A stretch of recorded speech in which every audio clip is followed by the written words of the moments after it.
Se você encontrasse essa pedra por aí, provavelmente você, com o pé, atiraria do caminho. Ou talvez a levaria para colocar num jardim ou alguma coisa assim.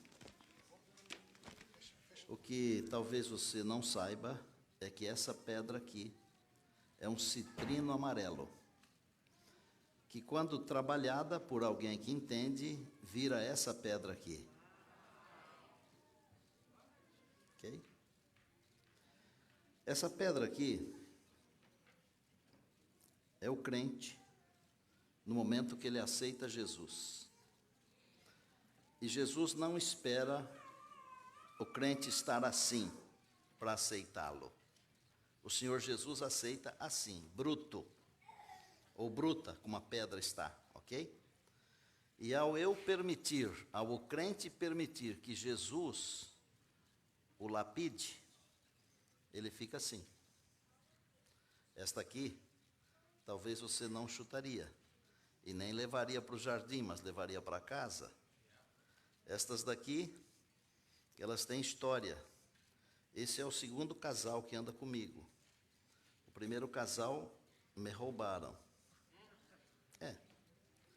Aí logo depois de me roubarem o primeiro casal, que eu havia recebido de presente do pastor Noel Dias, nós tivemos a oportunidade de ir com o quarteto Arautos do Rei na cidade de Teófilo Otoni. E à tarde, antes do programa, eu fui visitar uma loja onde vendiam essas pedras.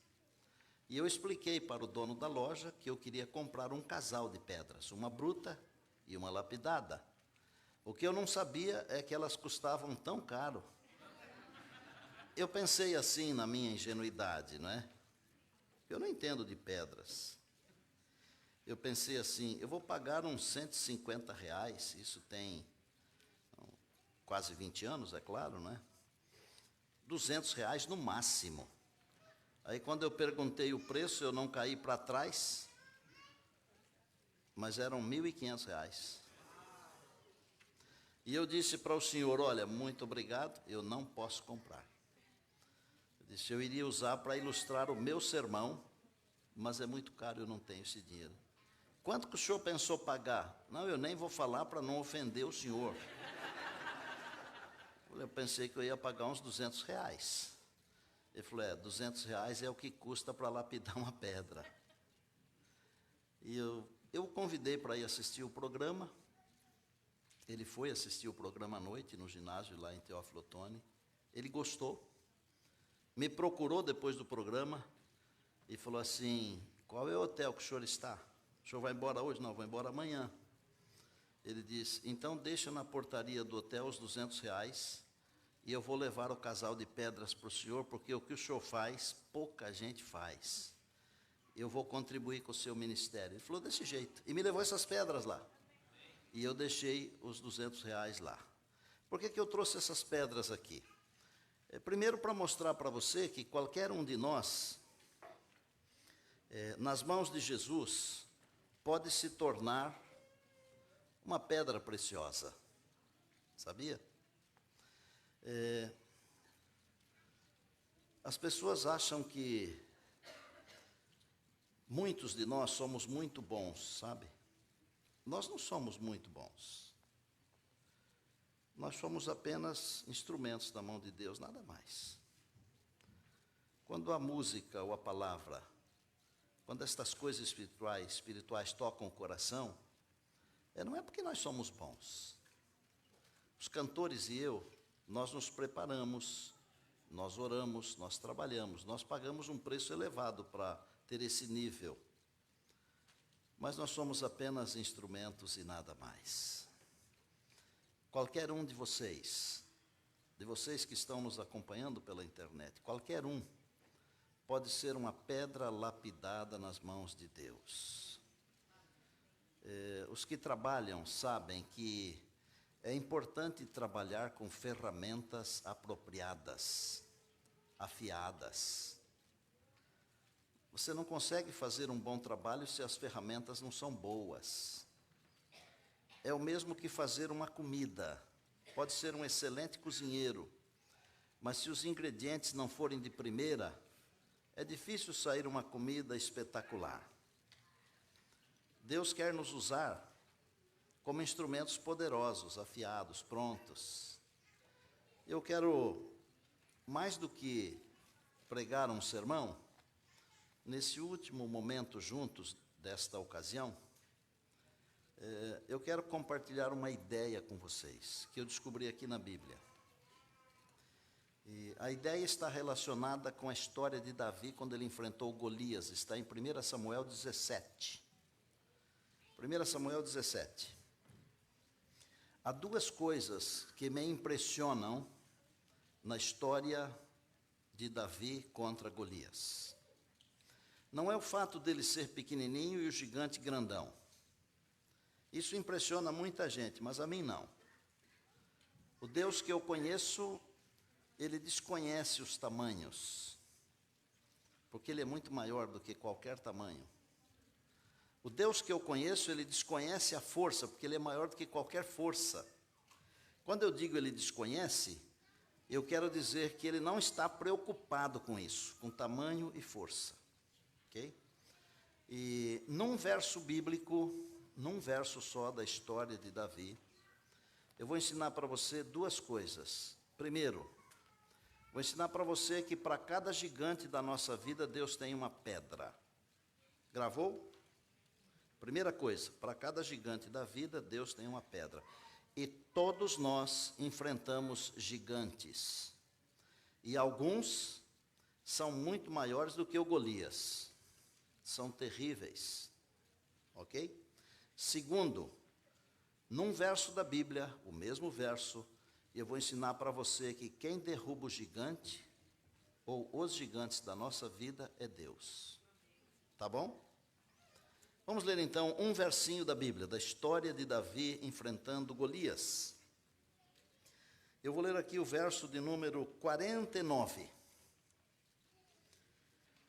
Davi colocou a mão no alforge e tomou dali uma pedra, e com a funda lhe a atirou, e feriu o filisteu na testa. A pedra encravou-se-lhe na testa, e ele caiu com o rosto em terra. Você lembra quantas pedras Davi pegou no riacho? Tem certeza? Tem ou não tem? 5 pedras. Ele tinha um embornal, ele tinha um surrão, um alforge, que é um negócio que fica dependurado assim, é um crossbody, ok? Ele pegou, primeiro, ele pegou 5 pedras do riacho, ele desceu no riacho.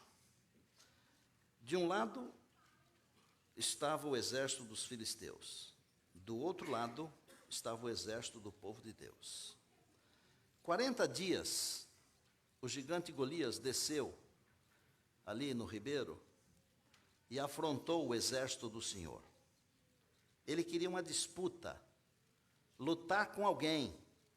Naqueles dias a lei da guerra era, se tem 2 campeões, eles lutam entre si, o campeão que vencer, o seu exército venceu. Davi desceu no riacho e pegou essas 5 pedrinhas aqui.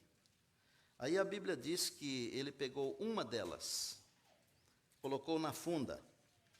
Eu acho que foi uma, assim, lisinha, bonita, pontiaguda inclusive, ó.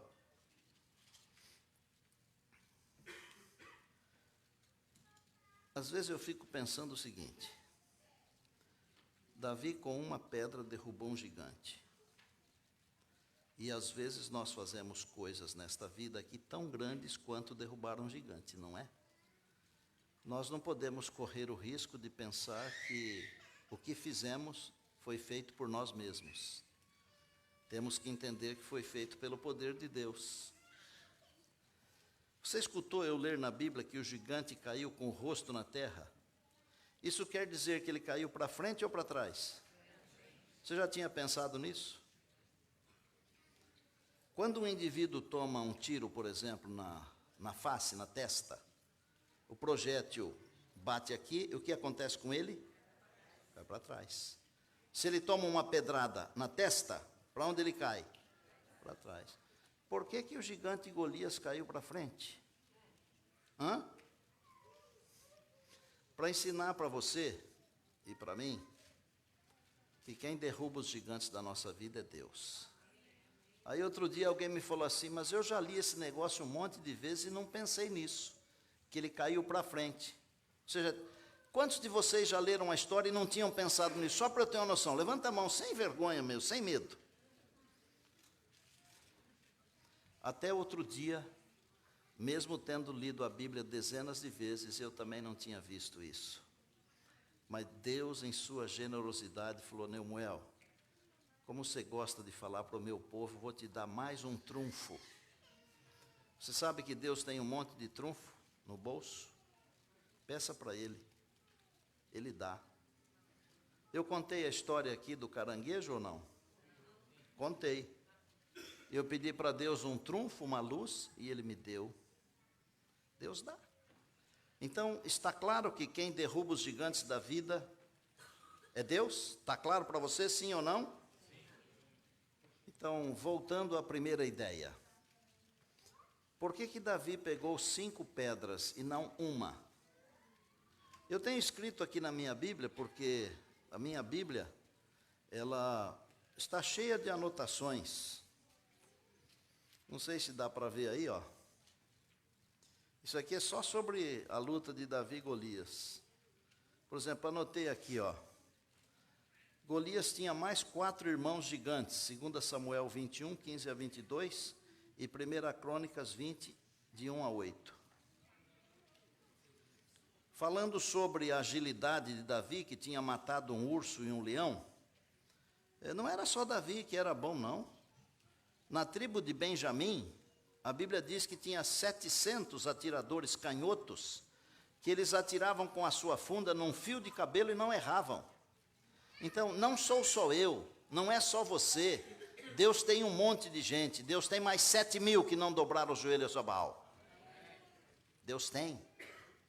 Ok?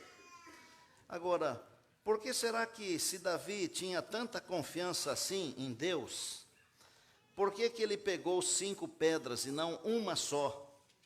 Porque quando ele foi na direção do gigante, o gigante falou assim, mas você vem contra mim com vara, com pau, com funda?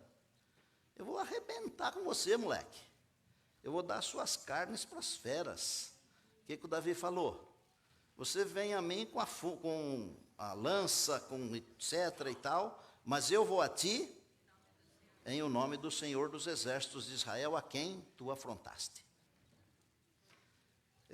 Tem alguém aqui que tem um irmão de sangue aqui ou não? Irmão carnal? Você? Está aqui? Está aqui, a Nádia. Lembrei, hein, Nádia? Se baterem nela, você vai ficar muito brava, não vai?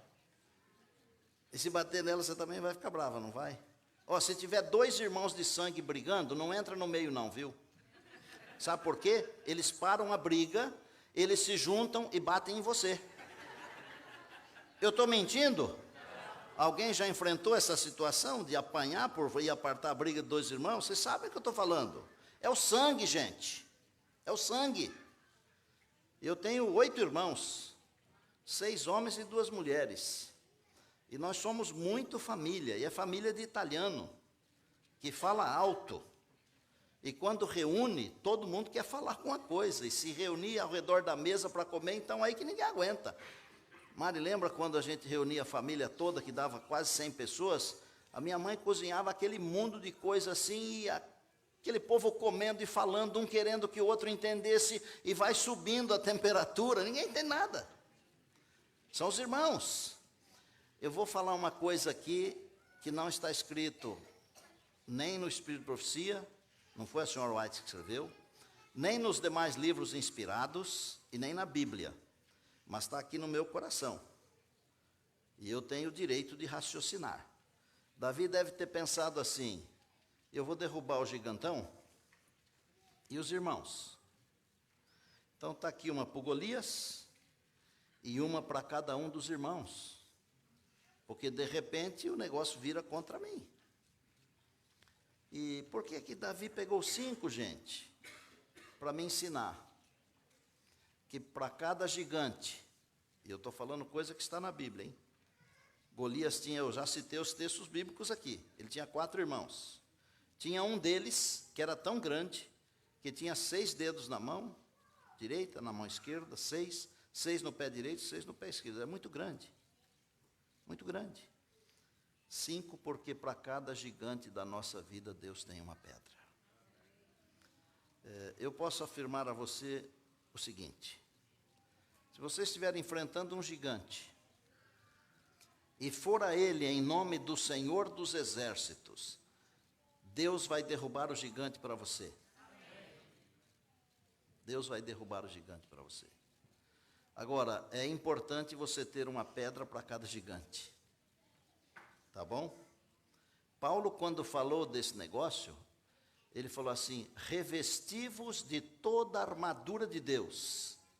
Não é para ter só um dos requisitos, uma só parte da indumentária. É para ter toda a armadura. O corpo todo tem que estar coberto. São as 5 pedras. Então, você não sabe onde e quando o gigante vai aparecer. Eu aprendi, porque eu fiz o exército. Não se constrói fortaleza durante a guerra. Gravaram? A fortaleza se constrói antes da guerra. Então, construa a sua fortaleza. Tenha as pedras. Desça no ribeiro, se encontre com Deus, fale com Ele. Pergunte para Ele quais são as pedras. E enfrente os gigantes em nome do Senhor. Pastor, estou enfrentando o gigante já faz 1 mês. Ele não cai. O tempo de Deus é diferente do nosso. O Golias desceu no vale 40 dias. Eu fico pensando assim, os caras se borravam de medo do Golias. Você é o Fabinho, não? Estou vendo você aí, bem-vindo, filho. Os caras ficavam com medo. A gente também tem medo. Nós temos medo. E há certos gigantes que eles são muito amedrontadores. Mas espere no Senhor. Porque Deus tem o seu tempo. E o tempo de Deus é diferente do nosso. A irmã Samira, querida, ela me procurou pedindo oração sobre um assunto que é importante. E eu contei para ela que a minha mãe, ela orou 30 anos por um irmão dela, um irmão da minha mãe. Era um irmão, ele era muito mulherengo, tio João, e ele não queria saber nada de Deus. E a minha mãe orou por aproximadamente 30 anos pela conversão do irmão. Ela não conseguia ver o gigante caindo, não conseguia. Um dia o meu tio descobriu que tinha uma úlcera, e estava perdendo sangue, não era um câncer, era uma úlcera estomacal. E a minha mãe falou para ele assim: João, você vai esperar a hora da morte para aceitar Jesus? Eu estou orando por você faz quase 30 anos. E a minha mãe chamava Orlando. E ele falou: não, Landa, eu não vou esperar a hora da morte, não, porque eu não sei se ela está perto, parece que está perto. Eu vou aceitar Jesus agora. Ele aceitou Jesus. Ele passou pela cirurgia. E ele viveu mais uns 20 anos. Fiel à igreja, fiel a Jesus. Imagine se a minha mãe tivesse desistido com 25 anos de oração. Os planos de Deus são diferentes do nosso, mas talvez ela não tivesse visto o irmão aceitar Jesus como Salvador e Senhor da vida. Então, vale a pena esperar, viu? Se você puder esperar no Senhor, o salmista diz assim: espera, pois, no Senhor e confia nele. Vamos lá? Terminar? Espera no Senhor. Porque vale a pena esperar um pouquinho. no Senhor. 40 dias, o gigante incomodando. Deixa ela aí, depois a gente pega. E é justo a bonita que cai, não é?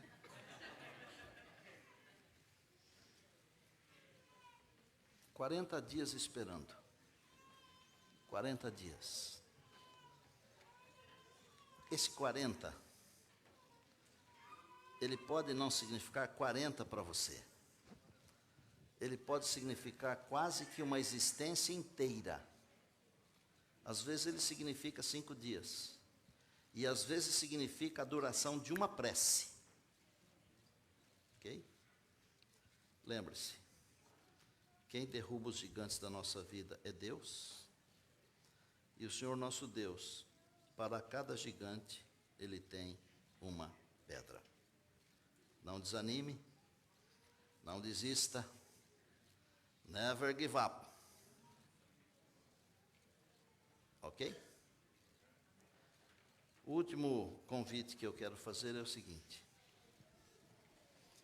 Eu gostaria de fazer uma prece de reconsagração de todos nós e pedir para Deus que Ele nos unja com seu poder, para que ao enfrentarmos os gigantes da vida, da existência, saibamos confiar plenamente nele, sabedores de que é Ele quem derruba os gigantes da vida,